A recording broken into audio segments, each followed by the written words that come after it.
We built it up as a huge game, but how significant is Ivan Toney's hat-trick and Brentford's 3-1 win at Norwich this weekend? Is that it for the Canaries? And is that Brentford safe?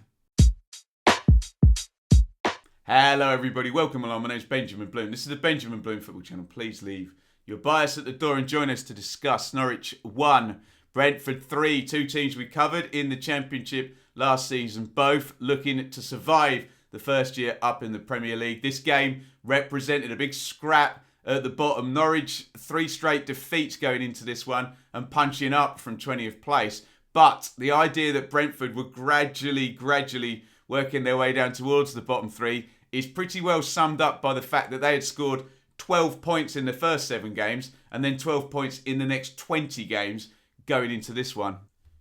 2 changes for Norwich from the last Premier League game against Southampton. Coyle comes in goal over Angus Gunn. First league start for him since January 15th. Byram in over the eternally consistent and ever-present Max Aarons, who can only make the bench after a niggle. So, Coyle, Williams, Gibson, Hanley, Byram, McLean, Norman, Gilmore, Sargent, Pookie and Rascal.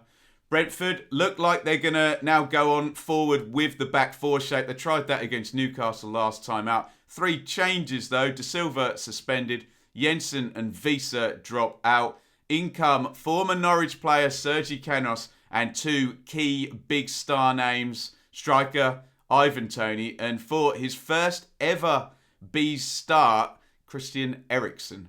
Before we get into the action, I would really love you to hit the like button. Only takes a second and it really helps this video reach as many people as possible. I often hear fans of sides that ultimately get relegated telling me key moments, their team didn't take them or they didn't go with them and fundamentals weren't done, and really that's going to sum up this Norwich performance here. Milo Rasica, really good chance. Gilmore does well. They win the ball high up. Decent press early in the game. Rasica, he's gone with the right foot there. You can see the obvious angle with the left foot just away from the keeper into the corner. And a big argument that Norwich could and should have gone in front there. Here is a really good save from Tim Krul. And Dean Smith, the Norwich manager, was lamenting this, that you can see Ethan Pinnock in the right-hand side of the picture. Brentford really just getting up the pitch and bombing in a long throw. Canos hits the shot. Krul makes a good save. And then, from the resulting corner, Brentford take the lead. Smith's criticism of his team, and a lot of Norwich fans have said this too, is they didn't make Brentford do enough to score and to take the lead. It was too easy, and this is really poor from Norwich, isn't it? They're set up. It's kind of a mixture of zonal and man marking, which we often get. Unfortunately, the 2 sort of key man markers, I suppose, are Brandon Williams at the back post with Ivan Toney, who's ultimately going to score. Josh Sargent at the near post with Christopher Asia. Everybody else is kind of in a line in the 6-yard box. The corner's dropped in by Eriksen, obviously with quality. Asia makes the run. Sargent kind of loses him. He then goes past Byram on the near post, flicks it on, and it is poor from Williams. I don't want to dig an individual player out, but what ends up happening is Ivan Toney, the best goal scorer on the pitch, frankly, is able to stand at the back, look at everything, survey it, and the ball literally just drops onto his foot. You can see 3 yards from goal, and he can side foot it in. It's a well-worked set play. Yes, we get it with the flick on and leaving Toney at the back, but it is too easy, and particularly those man markers there. Maybe Sargent and Williams not necessarily covering themselves in glory.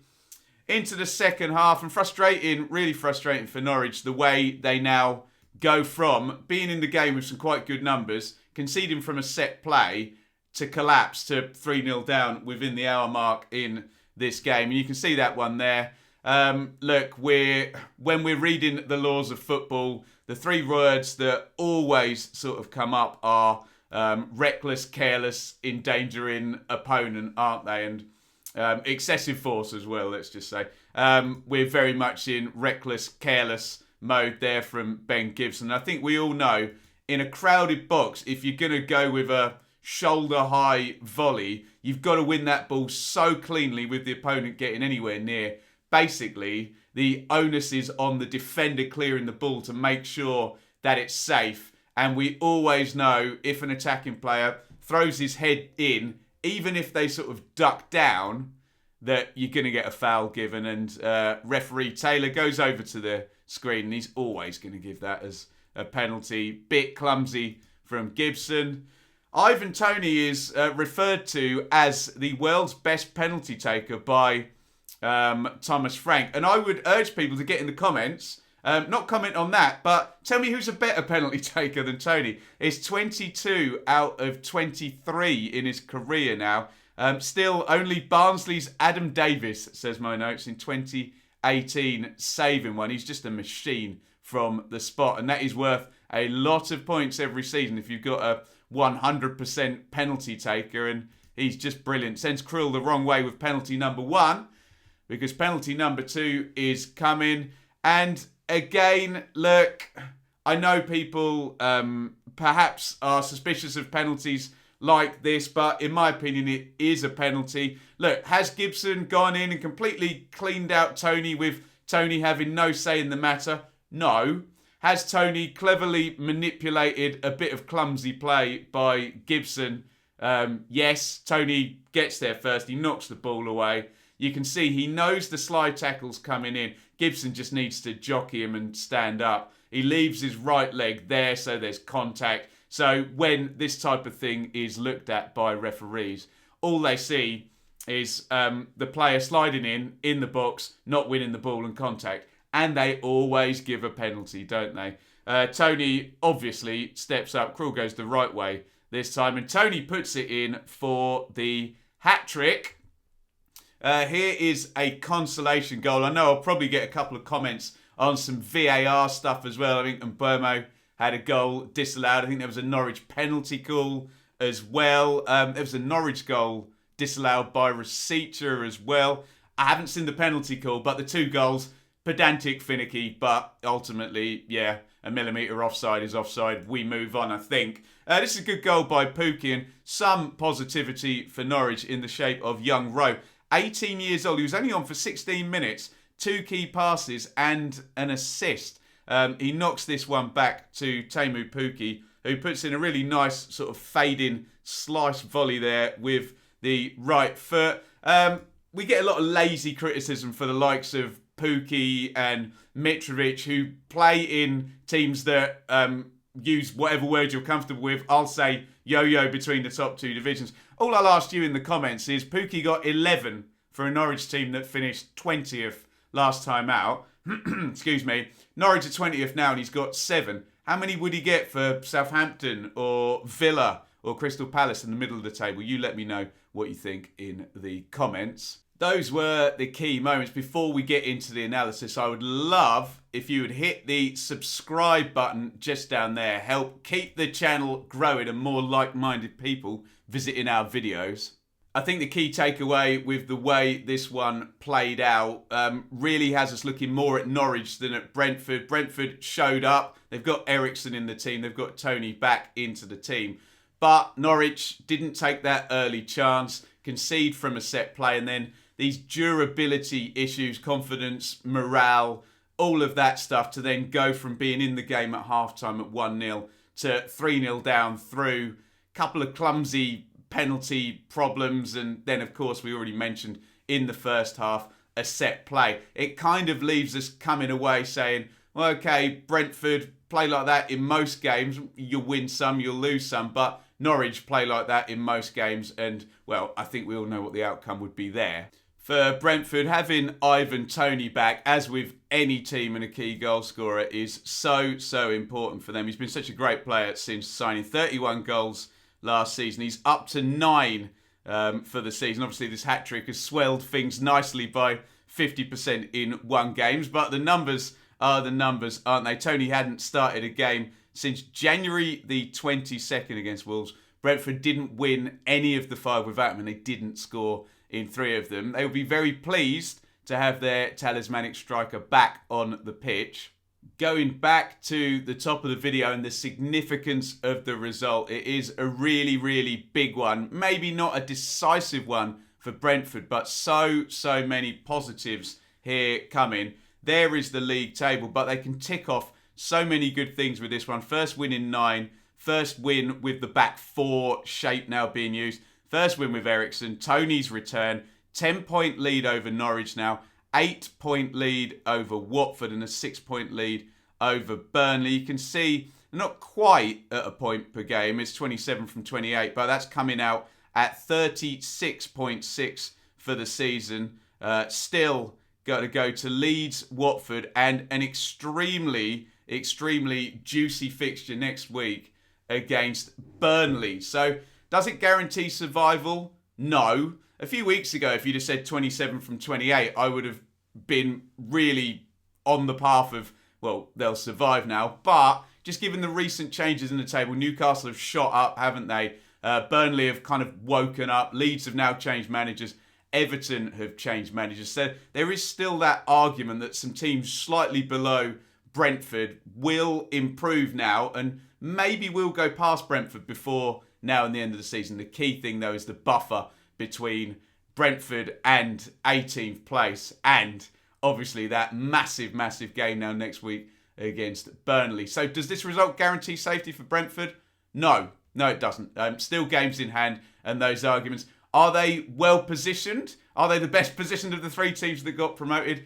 Absolutely. Is it a big win and a helpful one? Very much so. Is that Norwich done now? Possibly. Feels like we get here with teams that are down the bottom, though, where it's, we're done if we don't win this game, and then 3 weeks later, we've got to win this one. I get it. This one does feel somewhat symbolic, though. The nature of the defeat, the opponent, it was a championship team from last season. The fact that it was at home. The table doesn't make great reading. 11 to go. Norwich did have those back-to-back wins, which took them out of the bottom 3. But since then, 2 things have happened. Norwich have won 1 point in the next 5. And the landscape has changed. Back then, Norwich were above Newcastle. They've shot off into the distance. Leeds have now changed manager. Everton have changed manager. They've got games in hand. Burnley have sort of woken up. Could Norwich catch Watford? Possibly. I don't know. But that's not looking like going to be enough to keep them out of the bottom 3. We're very much in who are Norwich going to catch mode, aren't we? Look, you can still make the argument that next game's against Chelsea, so I would respectfully say that may well be a defeat, we would think, given how good Chelsea are. Then it's Leeds, Brighton and Burnley to go to 31 play. You're almost at the point, though, where it needs to be 2 wins, 6 points from those games to be even worth having a discussion. Not the greatest day, I have to say. My Norwich friends I spoke to weren't happy chappies yesterday. Bit of a bubbling undertone as well. Maybe a bit of a build-up against the ownership. Now, obviously, the current ownership has had a lot of promotions. They've had a lot of relegations as well. Perhaps as well, that absolutely magnificent start with Webber, Farker, and that window that brought Buendia and that incredible 18-19 season. Perhaps a little bit of dining out on that now for too long. I get from the outside, people will make observations on Norwich fans not being too happy with the ownership. However, I don't think what they're saying is unreasonable. I don't think it's unreasonable to question, okay, what's the ambition? What's the level of investment going to be? How's that going to work against teams when you're in the Premier League? What's the ceiling? What's the output? What's the brief for Norwich? I also don't actually have a problem, and I'm a big fan of Stuart Webber's and what he did in that first run. Okay, there were some very good young players that helped him out, but Buendia, Pukki, the transfer business was incredible. I don't think it's unreasonable to ask since then, particularly at Premier League level, in terms of investment into the first team. Well, you tell me in the comments which players have come in at Norwich and improved the first team, particularly at Premier League level, since that incredible window that bought Buendia and Pukki in summer of 2018, I guess it would have been. Okay, that's my thoughts on Norwich 1, Brentford 3. Get yours in the comments and give me your feedback. We're trying something a little bit different on Dearly Departed this week. A poll and 1 game. We'll try and rotate the teams so we don't upset any, particularly Villa fans who won 4-0 yesterday. My apologies if you're waiting to hear me talk about them. We're trying something different. Get your feedback and we'll try and get the rotation going. With it being a dearly departed show, we say a big thank you to Simon, who is our fan sponsor, 25 years a Bees fan. Finally, the bus stop in Hounslow are in the Premier League. Thank you so much to Simon. And are the bus stop in Hounslow staying in the Premier League? They could be after this one. And if you want to know how they got there, check out this video, my assessment of the rise of Brentford up from the Championship over the past 5 years. Thank you everybody for watching. It's a lovely big over and out from me.